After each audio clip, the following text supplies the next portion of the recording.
عین الجالوت کی جنگ 3 ستمبر 1260 عیسوی میں مملوک افواج اور منگولوں کے درمیان ہوئی تھی۔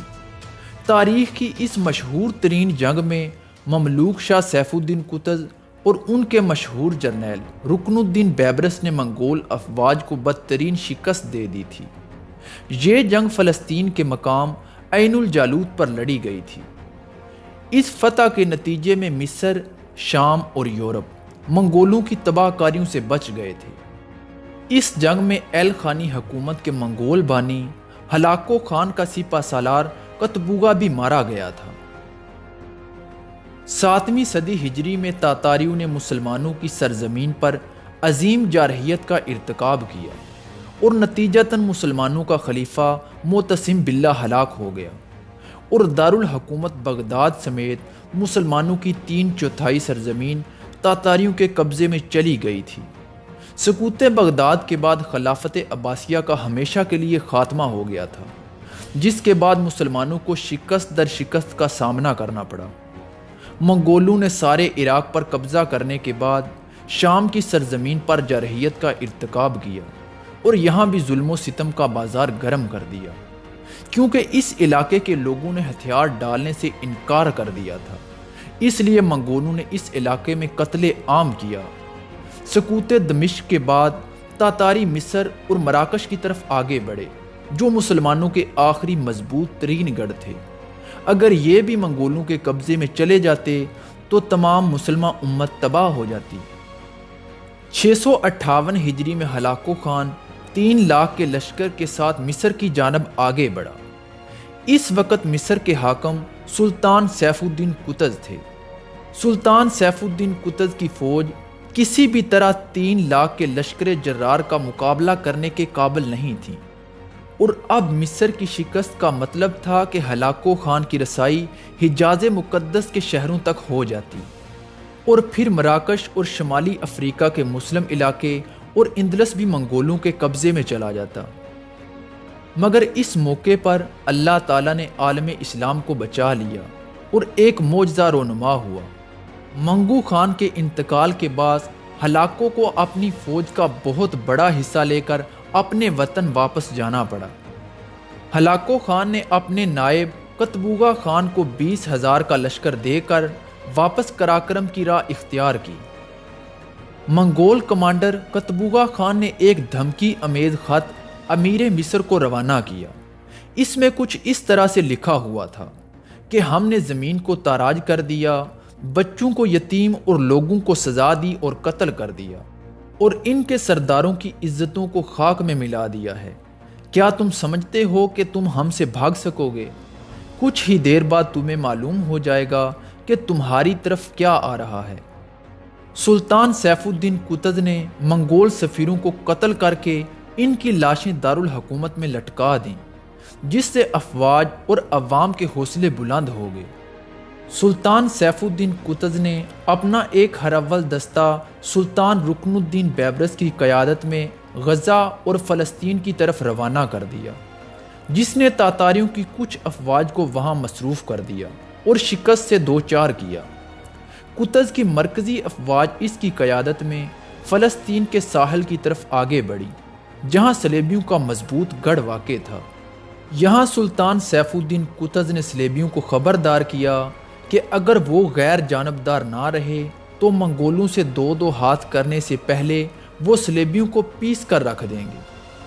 اس وقت منگولوں نے صلیبیوں سے اتحاد کرنا چاہا، لیکن صلیبی سلطان سیف الدین قطز کی دھمکی اور مسلمانوں کی طاقت سے واقف تھے، اس لیے انہوں نے انکار کر دیا۔ جب مرکزی مملوک افواج دشمن کی افواج کے نزدیک پہنچیں تو قطز نے میدان جنگ خود منتخب کیا، جو ایک وادی میں تھا۔ سلطان سیف الدین قطز نے اپنے کچھ سپاہی پہاڑوں پر تعینات کر دیے تاکہ اگر صلیبی دھوکے سے یا منگول پیچھے کی طرف سے حملہ کریں تو دفاع کیا جا سکے۔ آخر کار 1260 عیسوی میں عین الجالوت کے میدان میں منگول سالار قطبوغا خان اپنے لشکر کے ساتھ پہنچ گیا۔ ہلاکو خان کی روانگی کے بعد دونوں لشکروں میں عددی توازن تقریباً برابر ہو گیا تھا، کیونکہ تاتاری لشکر کا بہت بڑا حصہ ہلاکو خان اپنے ساتھ لے گیا تھا۔ قطبوغا خان کو ہلاکو خان کی طرف سے واضح ہدایات دی گئی تھیں کہ اس کی واپسی تک اسی جگہ قیام کرے اور مصر پر ہرگز حملہ آور نہ ہو۔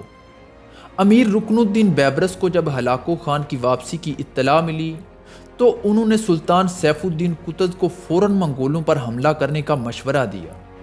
اس طرح باقاعدہ طور پر آگے بڑھ کر سلطان رکن الدین بیبرس نے منگول لشکر پر حملہ کر دیا۔ عین الجالوت کی اس تاریخ ساز جنگ میں رکن الدین بیبرس نے تاتاریوں پر ان کا اپنا طریقہ حرب استعمال کیا اور انہوں نے اپنے چند دستے ایک گھاٹی میں گھات لگا کر بٹھا دیے۔ رکن الدین بیبرس نے ابتدائی طور پر پسپائی کا انداز اختیار کیا اور منگول ان کی اس چال میں آ کر گھاٹی میں پھنس گئے تھے۔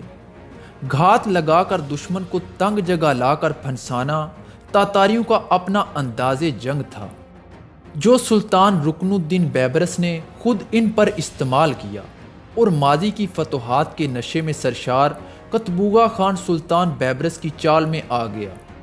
اس کے باوجود بھی منگول دستوں نے مملوکوں کا بڑی بہادری کے ساتھ مقابلہ کیا اور منگول افواج کا دائیں بازو مملوک افواج کے بائیں بازو پر غالب آنا شروع ہو گیا۔ ان حالات کو دیکھتے ہوئے سلطان سیف الدین قطز نے اپنے سر سے حفاظتی خود اتار کر پھینک دیا اور سپاہیوں کی طرح لڑنے لگے۔ قطز کی جرت نے مسلم افواج کے سرداروں کو دم بخود کر دیا، جنہوں نے فوراً قطز کی پیروی کی اور مسلم افواج کا حوصلہ بحال ہو گیا اور کچھ ہی لمحوں میں پانسا مسلم افواج کے حق میں پلٹ گیا۔ تاتاری افواج منتشر ہو گئیں اور ان کی ایک قابل ذکر تعداد ہلاک ہو گئی یا گرفتار ہو گئی۔ تاتاری افواج کا سردار قطبوغا بھی مارا گیا اور اس کا بیٹا بھی گرفتار ہوا۔ تاتاری افواج کا کوئی بھی فرد قتل یا گرفتار ہونے سے نہ بچ سکا، کیونکہ جو تاتاری اس میدان جنگ سے بھاگ گئے تھے وہ شام میں مارے گئے تھے۔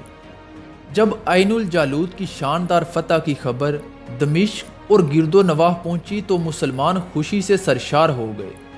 مسلمانوں نے تاتاریوں پر حملے کرنا شروع کر دیے اور اسی سال منگولوں کو حمص سے بھی بے دخل کر دیا گیا۔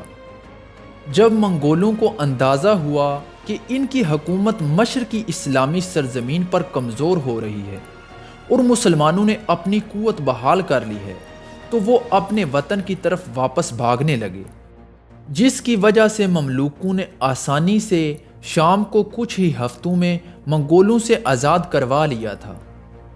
اس طرح دیکھتے ہی دیکھتے شام اور فلسطین کے اکثر مقبوضات منگولوں کے تسلط سے آزاد ہو گئے، اور اس طرح منگولیا سے اٹھنے والی کالی آندھی جو کئی سالوں تک مظلوم مسلمانوں کا خون پیتی رہی، 1260 عیسوی میں عین الجالوت کے میدان میں مملوکوں کے ہاتھوں اپنے انجام کو پہنچ گئی۔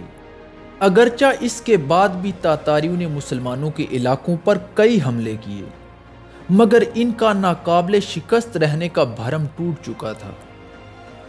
سلطان سیف الدین قطز نے ان مسلمان سرداروں کو جنہوں نے منگولوں کے خلاف جنگ میں مدد کی تھی نوازنا شروع کر دیا، اور انہوں نے کچھ ایوبی سرداروں کو ان کی سرزمین بھی واپس کر دی اور اپنی حکومت میں انہیں قابل عزت وزراء کے طور پر شامل کیا۔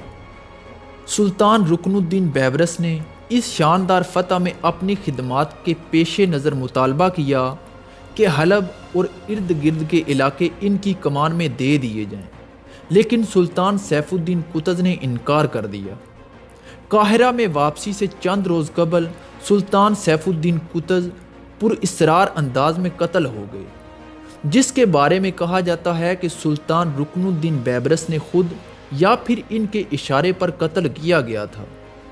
یوں اس شاندار فتح کے باوجود سلطان سیف الدین قطز فاتحانہ انداز میں واپس دارالحکومت نہ پہنچ سکے، اور یہ شرف سلطان رکن الدین بیبرس کو ملا۔